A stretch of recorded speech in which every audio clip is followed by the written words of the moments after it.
विद्यार्थ्यांना वर्गामधील सर्व विद्यार्थ्याचे नावं मराठीमध्ये लिहायला सांगून त्यांचं स्पेलिंग तयार करायला सांगितलं होतं। उद्देश असा होता, आव्हान याच्यासाठी दिलं होतं की विद्यार्थ्यांनी स्वतःच इंग्लिश लिहायला शिकली पाहिजे, स्पेलिंग लिहायला शिकलं पाहिजे।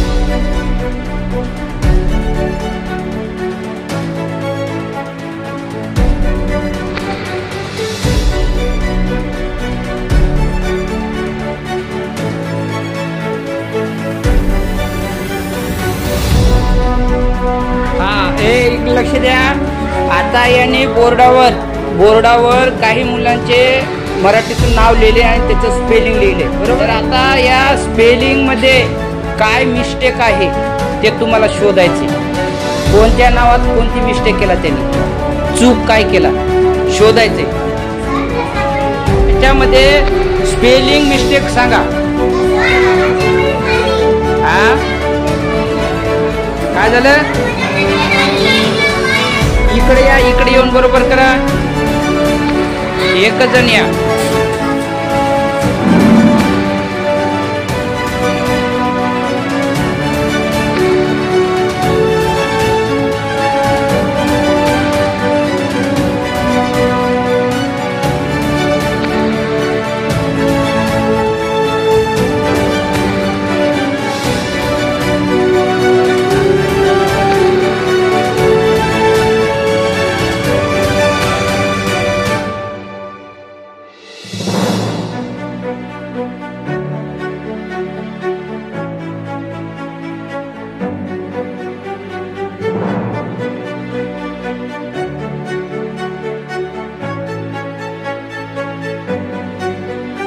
आता बघा काय मिस्टेक दिसाली का रे, त्याच्यात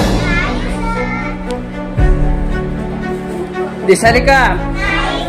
शिवम, काय चुकीचं होतं बघलास का? चूक कळली तुला?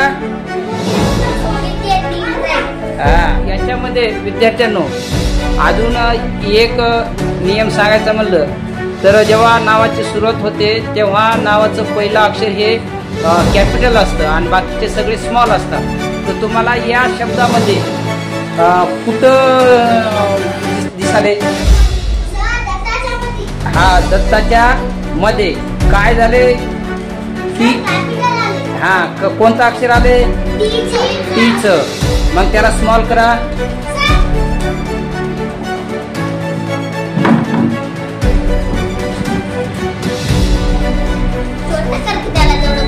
बोलू नका।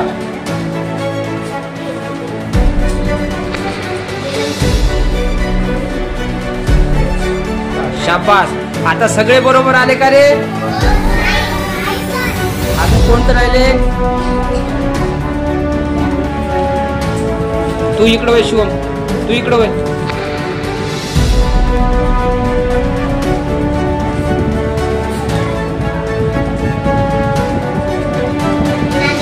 नागेश,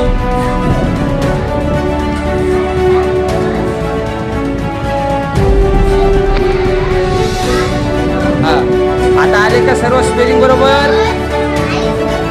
हा, आले का? राईट, टाळ्या वाजवा।